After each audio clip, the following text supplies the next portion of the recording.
Hello folks, we're using an out-of-season theme because I want to emphasize the party you see in the photos behind me, Ebenezer Scrooge. Who's a Scrooge? In this case, it's an Old Testament figure named Nabal, who is a contemporary irritant of David's. Critics look at this story and make statements like that Nabal was some sort of industrious man who David subjected to a shakedown. But that's an objection that shows little cognizance of the realities of life in the ancient Near East. The fact that Nabal was a Calebite is important.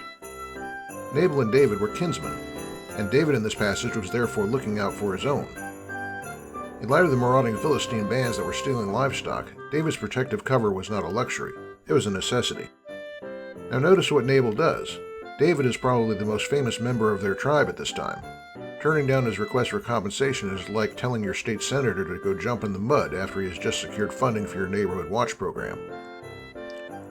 Now why Nabal was so ungrateful we can only guess.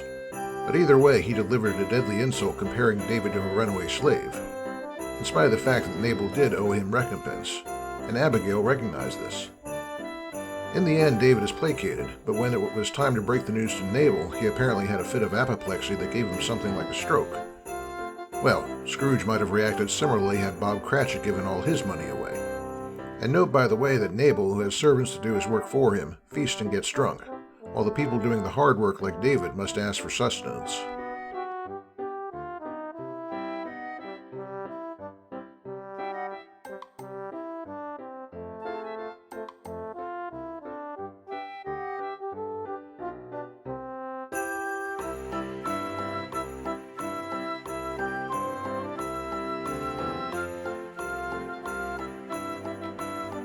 So there you go. Another case of historical perspective bringing light to a difficult situation. Poor tiny Nabal. See you next time.